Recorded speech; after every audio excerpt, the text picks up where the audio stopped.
주신 하나님의 말씀 함께 공독하도록 하겠습니다. 에베소서 3장 14절부터 19절 공독하도록 하겠습니다. 시작.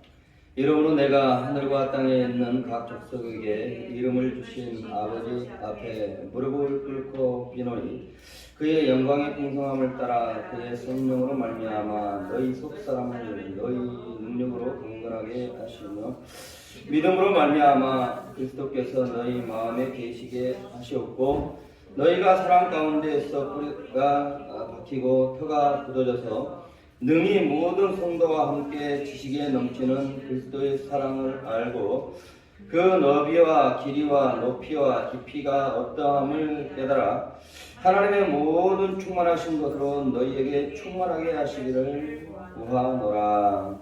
아멘. 오늘은 본문의 말씀을 중심으로 해서 속사람을 강건하게 하라라는 제목으로 하나님의 말씀을 전하도록 하겠습니다. 이제 12월만 지나게 되면 새해를 맞이하게 됩니다. 사람들에게 새해 소망이 무엇이냐고 물어보면 빠지지 아니하고 꼭 말을 하는 것이 있는데요. 바로 건강하게 사는 것이다 라고 말을 합니다. 인간의 진정한 행복에 있어서 무엇보다도 건강이 중요하다는 것입니다. 사람이 행복하게 살려면 건강해야 하는 것입니다. 식구 가운데에도 가족 가운데에서도요. 정말 가족 한 사람이 큰 병을 가지고 있다면 긴 병이 효자 없다고 그 병든 사람만 불행한 것이 아니라요. 그 가족들까지도 우울하게 만들어 버리고요. 큰 병으로 인해서 고통받고 있는데 깔깔거리고 웃기도 불편하잖아요. 여하튼 어떻게든지 그렇습니다. 사람이 행복히 살려면 건강해야 되는 것입니다.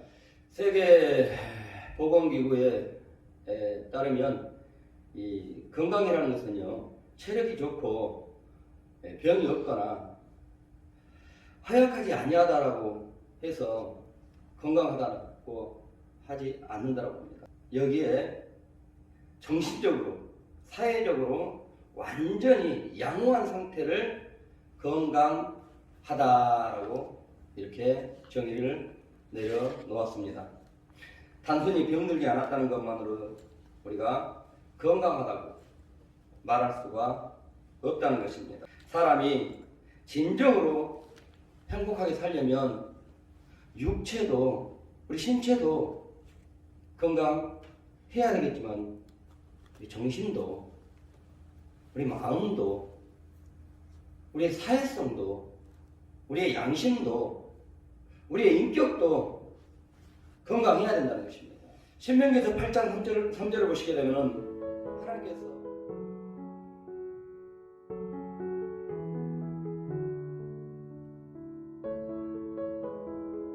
하나님께서 이스라엘 백성들을 430년 동안 이집트에서 노예 생활하고 있는 이스라엘 백성들에게 내가 젖과 꿀이 흐르는 가나안 땅을 주겠다. 너희들에게.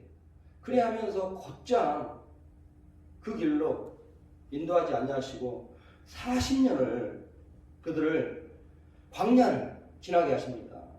이스라엘 백성들에게 있어서는 곧장 그 젖과 꿀이 흐르는 땅을 소유했으면 좋겠건만 하나님은 그들을 곧장 그것을 보내지 아니하시고 광야로 보내십니다.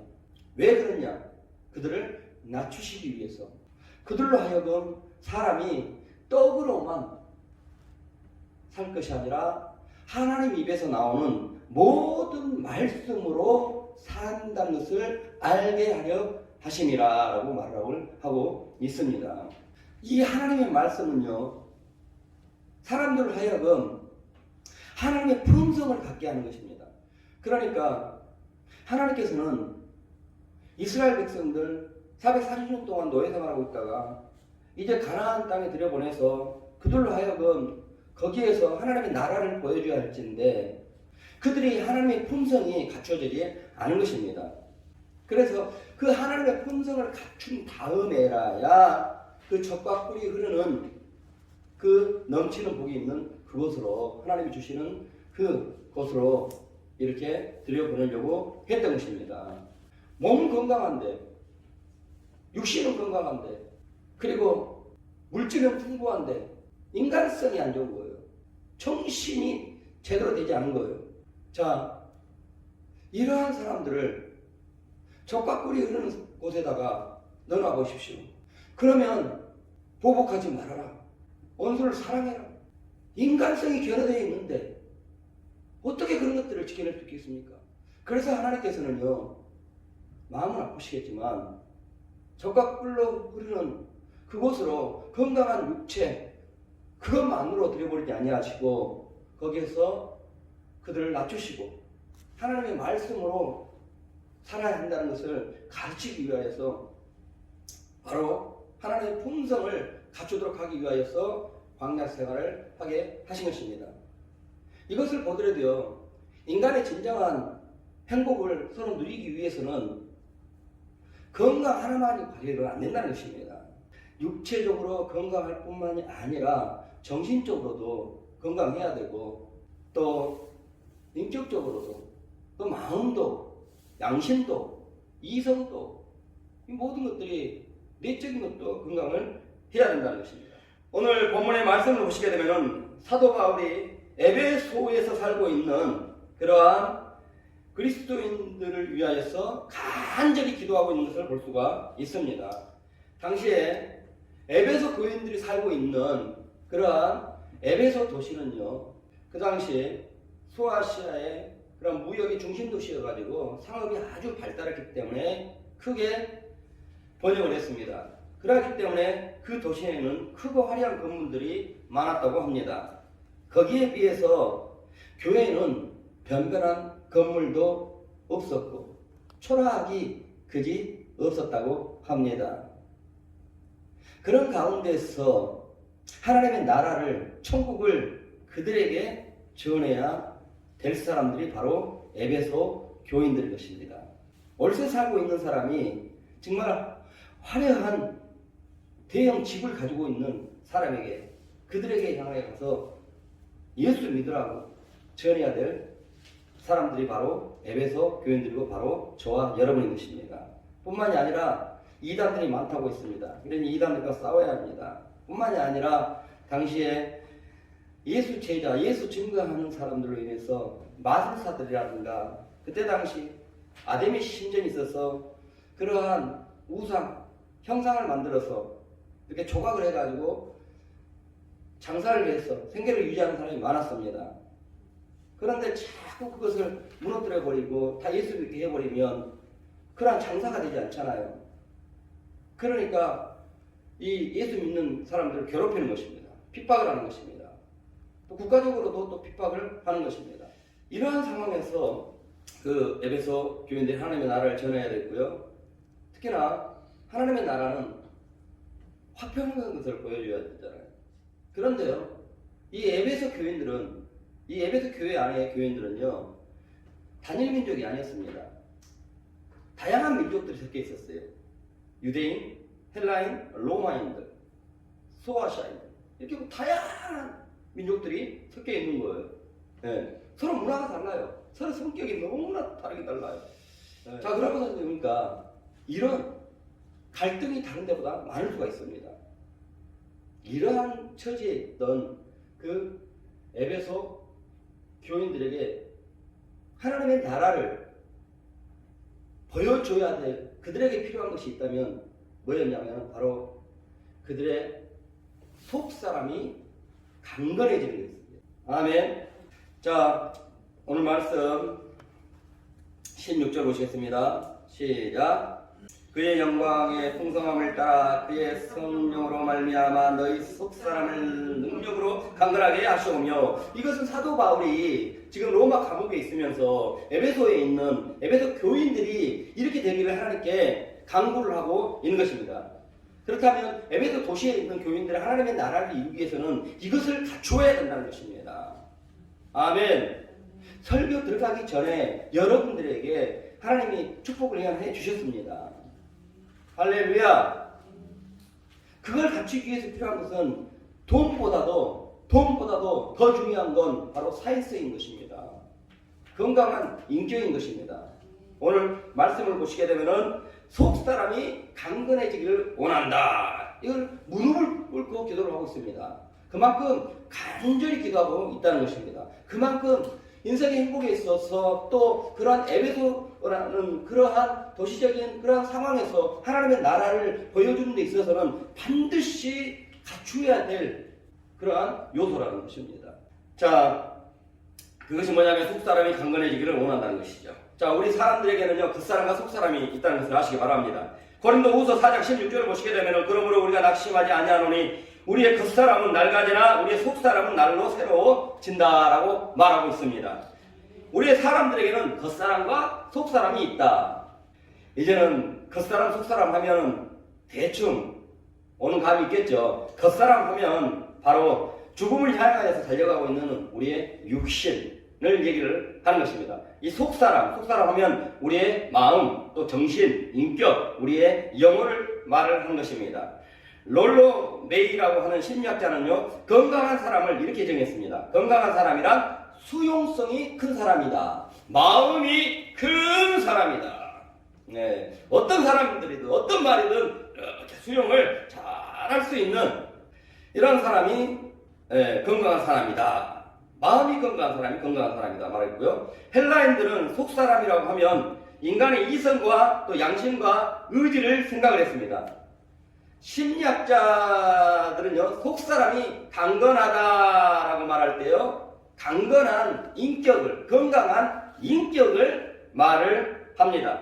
그러니 오늘 본문의 속사람이라고 하는 것은 우리의 육신 말고 우리의 영, 정신, 영혼, 심령, 인격, 마음, 이것을 얘기를 하는 것입니다.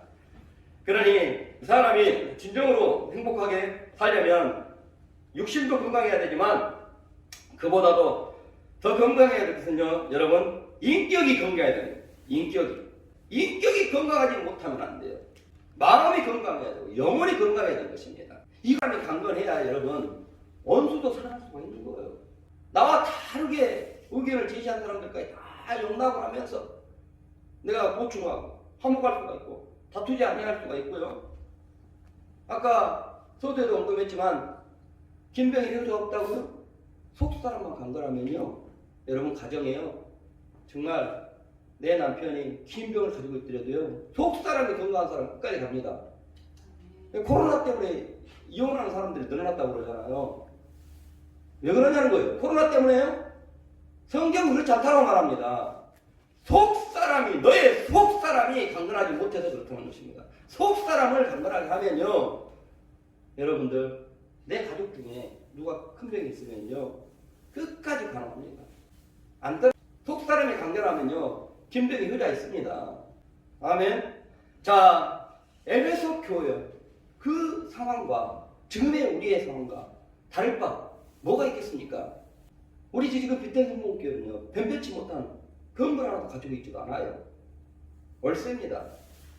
이런 상황에서 우리는 항상 기뻐하라, 항상 감사하라, 감사가 넘치는 모습 보여줘야 되고요, 또 기쁨이 넘치는 모습을, 하나님의 나라를 세상 사람들에게 보여줘야 됩니다. 너무나 똑같은 상황이에요. 지금 이러할 때 속사람만 강건하게 해라. 할렐루야. 자, 그렇다면 속사람이 강건해지려면 어떻게 해야 되는가? 16절 읽겠습니다. 16절 시작. 그의 영광의 풍성함을 따라 그의 성령으로 말미암아 너희 속사람을 능력으로 강건하게 하시오며. 우리의 속사람은 성령이 주시는 그 성령의 능력으로 말미암아 강건해진다라고 말하고 있습니다. 로마서 8장 6절을 보시게 되면 육신의 생각은 사망에 이르게 하고요, 영의 생각은 생명과 평안에 이르게 한다라고 말씀을 하고 있습니다. 여기서 영의 생각이라는 것은 바로 성령을 따라 행하는 생각을 말을 하는 것입니다. 우리의 생각이 건강해야 되는 거예요. 사고 방식이 건강해야 되는 거예요. 아멘. 그래야 좋은 세상 만들어내는 거예요. 우리의 생각, 우리의 마음, 우리의 영혼이, 우리의 마음이, 우리의 영혼이 건강하려면요, 바로 성령에 따라 생각하는 사람이 돼야 된다는 것입니다. 육신의 욕구에 따라 생각하는 그러한 사람은요, 결국은 사망에 이르게 된다. 하나님과 하나님이 없는 그러한 파괴된 그런 생활에 이르게 된다라고 말을 하고 있습니다. 에베소서 3장 16절을 보시게 되면요, 우리의 속사람이 강건하려면 또 성령의 능력을 받아야 한다라는 것을 우리는 알 수가 있습니다. 아멘. 우리의 의지력, 우리의 인내력, 우리의 정신력, 우리의 건강한 인격, 이러한 것들은요, 성령의 능력이 더해질 때 우리의 인내력이라든가 우리의 또 성실함이라든가 우리의 넓은 아뢰함이라든가 이러한 것들이 더 넓혀지고 또 굳세어지고 강해진다는 것이죠. 누가복음 24장 48절을 보시게 되면은요, 인간의 구원을 위해서 십자가에 죽으신 우리 주 예수 그리스도께서는 바로 하늘에 승천하지 아니하시고 이 땅에서 다시 이렇게 오시죠. 그래서 제자들에게 나타나십니다. 그리고 난 다음에 마지막으로 부탁하신 말씀이 너희는 이 모든 일에 증인이 되라 라고 말씀을 하십니다. 예수 그리스도께서는 구원주가 되신다는 것의 증인이 될 것을 선포하고 있습니다.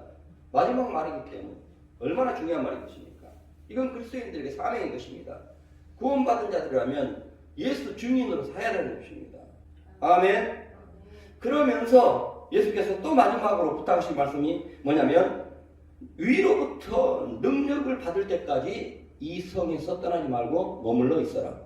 위로부터 오는 능력을 받을 때까지는 너희가 이 성을 떠나지 말아라 라고 말을 하고 있습니다. 여기서 왜 위로부터 오는 능력을 받으라? 위로부터 오는 능력은 뭐라는 것이요? 바로 성령의 능력인 것입니다. 아멘. 사도행전 1장 8절을 보시게 되면 성령의 권능이 너희에게 임하면 예루살렘과 유대와 사마리아와 땅끝까지 이르러 내 증인이 되리라 라고 말씀하고 있습니다. 그리스도인들이 땅끝까지 이르러 예수 그리스도의 증인으로 살아가려면요, 성령의 권능을 받아야만이 할 수 있다는 것입니다. 성령의 능력을 받지 아니하고 성령의 능력을 받지 아니하고 자기의 자원, 자기의 힘과 자기의 능력 가지고는 한계가 있다는 것입니다. 사마리아 땅끝까지 이르러 증거하려면 성령의 권능을 받아야 된다고 말씀을 하고 있습니다. 이에 사도행전 1장 14절을 보시게 되면요, 주의 제자들이 오직 성령 받기 위해 기도합니다. 그 전에는요, 성령 받기 전에는 베드로 같은 경우에는 예수님이 이 유대 종교 지도자들과 로마 군사들에게 잡혀가지고 신문을 당하고 채찍을 맞을 때에 그 고통스러운 그 장면을 보시고 이 베드로는 예수님을 부인해버립니다. 그리고 많은 제자들은요, 두려워서 방에서 나오지를 못하고 있었어요. 그리고 많은 사람들은 예수 증인으로 살기는커녕 다 고향으로 도망가 버려요. 겁먹어서들 도무지 예수 증인으로 살 자신이 없는 것입니다. 이랬던 사람들이 자기들을 죽이려고 또 예수를 죽였던 그러한 대적자들 앞에서요, 예수 그리스도를 전파합니다. 어떻게 그렇게 겁적였던 사람들이 그렇게 강하게 담대하게 목숨까지도 아끼지 아니하고 자신들 죽일 수 있는 사람들이 앞에서 예수를 증거할 수 있는 그러한 담대한 사람들이 될 수 있었냐는 것이죠. 바로 오직 성령 받기 위해 기도했더니 예수님께서 약속하신 대로 그들에게 성령 충만한 은혜를 허락해 주시더라는 거예요. 성령의 권능이 그들에게 임했던 것입니다. 아멘. 그렇습니다, 여러분. 성령의 충만함을 받게 되어지면요, 이 겁쟁이 같은 사람들도 담대한 사람들로 변화되어질 수가 있는 것입니다. 성령의 능력을 받으면, 성령의 권능을 받으면 정말 인내도 잘하지 못했던 사람들이 인내를 정말 잘할 수 있는 사람이 될 수가 있는 것입니다. 뭐든지 잘하려면 인내를 잘해야 돼요. 인내를. 공부도 잘하려면 인내를 잘해야 되고, 출세를 하려면 인내를 잘해야 되고, 직장에서도 인내를 잘해야 되고, 인내를 잘해야 되는 거예요. 조금만 힘들면 옮겨버려, 조금만 힘들면 옮겨버려. 그러다 보면 30년, 40년, 이제 나이 40살 돼가지고요, 와, 이건 내가 20살 때 그냥 한 군데서 많은 것들을 터득할 때까지는, 내가 이것을 배울 때까지는, 정말 더 나은 직장을 내가 들어갈 수 있는 자질을 할 때까지는 아무리 힘들어도 내가 여기 머물러야 되겠다. 여러분 능력까지 힘들어요. 얼마나 또 직장 상사들 갑질하는 사람들 많습니까? 성령의 능력을 받으면 됩니다. 아멘. 성령의 능력을 받으면요, 막 원수까지도 사랑할 수가 있어요. 나를 괴롭게 하고 상처받는 말을 하고 좀 화나면 나에게 화풀이 하는 사람들, 사장이랄지라도 저 사람에게는 뭐 나보다 큰 가슴 아픈 일이 있어서 나한테 화풀이 하는가 보구나. 성령의 능력을 받으면 그렇게 보여요. 아멘. 자, 다음으로 17절의 말씀을 보시겠습니다. 시작. 믿음으로 말미암아 그리스도께서 너희 마음에 계시게 하시었고 너희가 살아가면서 뿌리가 박히고 터가 굳어져서. 아멘. 다음으로 속사람을 강건케 하도록 기도하고 있는 것이 뭐냐면, 그들에게 그리스도께서 있게 하옵소서, 그들에게 예수께서 있게 하여 주옵소서 라고 기도를 하고 있는 것입니다. 교회를 다닌다는 사람들 중에요, 예수 믿고 하나님의 백성이라고 하는 사람들 중에 인격은 예수 믿기 전과 전혀 다를 바 없는 사람들이 얼마나 많은지 몰라요. 교회를 다니고 예수를 믿는다 기도할 때마다 예수 이름으로 기도합니다 라고 하면서요, 기도한 만큼 예수 인격으로 좀 깊이 닮아가야 될 거 아니에요. 그럼에도 불구하고 기도할 때는 주야장창 예수 이름으로 기도한다, 예수는 살아있습니다, 예수 이름으로 기도한다 라고 하면서, 성품은 어찌 그리 예수 믿기 전하고 지금하고 똑같은지 몰라요. 아니, 세상 사람들보다, 아니요, 예수 없는 사람보다 그 사람 안에 예수 생명이 있다면 예수 생명의 인격으로 바뀌어야 되는 것입니다. 발전해 가야 되는 거예요. 아멘. 근데 전혀 그렇지 않은 거예요. 왜 그러냐는 것이죠. 그것은 바로 예수 믿는다고 말을 했지만요, 자신 안에 예수가 주인으로 사시게 하지 아니하고 죄로 멸망할 자기가 살고 있기 때문에 그러는 것입니다. 기독교에서는 예수를 구원주라 믿는다라는 그 외적인 표로 행하는 의식이 있는데 바로 세례 침례입니다.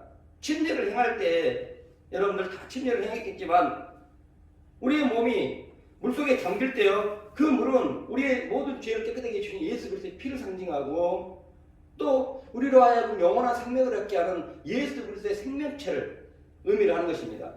그러니까 침례를 받을 때 나 예수를 구원주로 믿습니다 라고 할 때 그 물속에 잠기는 순간 저는 저를 대신하여서 죄값을 대신하여서 죽으신 우리 주 예수 그리스도를 믿음으로 말미암아 죄사함을 받았습니다 라고 하는 믿음의 고백을 가지고 들어가는 거예요. 그러면서 하는 것이 뭐냐면 바로 내가 죄로 죽어야 할 나였는데 예수께서 대신 죽으심으로 말미암아 나는 살게 되었습니다. 그러니 예수 믿기 전 죄로 멸망한 나는 이 순간 죽습니다. 예수가 대신하여 죽어졌으니 나는 거기에 연합하여서 나도 같이 죄로 멸망할 나는 이제는 없습니다. 죽습니다. 그러면서 그 물속에 들어갈 때는 예수 생명만이 내게 있습니다. 할렐루야. 죄로 멸망할 여러분은 예수 그리스도의 대속으로 죽고 이제는 예수께서 사시는 여러분이 되어버린 것이에요. 이게 예수를 구원주로 믿습니다 라고 하는 표로 하는 그 침례받은 자들이 것인 것입니다. 이렇게 해가는 사람들이 진정으로 구원받을 만한 침례를 행한 사람인 거예요. 자, 그렇다면 정말 구원받았다면 이제는 죄로 멸망할 나로 사는 것이 아니라 이제는 나의 죄 때문에 죽으시고 죄로 멸망할 나 대신 죽으시고 다시 사심으로 나에게 영생을 주시고 그 예수 그리스도를 나의 생명의 주로 사시게 하고 살아야 하는 것입니다. 아멘. 여러분 구원받았습니까? 그렇다면 예수 믿기 전 죄로 멸망할 여러분의 옛사람으로 살지 마시고 이제는 여러분 안에 예수로 사시게 하시기 바랍니다. 죄로 멸망할 내가 살면 안 돼요. 커다란 문제에서 어떤 커다란 문제가 이렇게 닥쳤을 때 왜 두려워합니까? 왜 염려합니까? 죄로 멸망할 내가 살고 있으니까 그러는 거예요. 죄로 멸망할 내가 아니라 예수께서 살고 계셔야 되는데 죄로 멸망할 내가 살고 있으니까 바로 커다란 문제 앞에서 불안해하고 두려워하고 염려를 하게 되는 것입니다. 그러니 어떠한 문제 앞에서도 여러분들 불안해하지 않냐고 두려워하지 않냐고 강하고 담대하게 이길 수 있는 사람들이 되면 평상시에 여러분들 안에 죄로 멸망할 여러분 자신으로 살지 마시고 죄로 멸망할 여러분들의 생각 가지고 판단하지 마시고 눈으로 바라보지 마시고 여러분 안에 계신 예수 그리스도의 눈으로 바라보고 사시기 바랍니다. 아멘.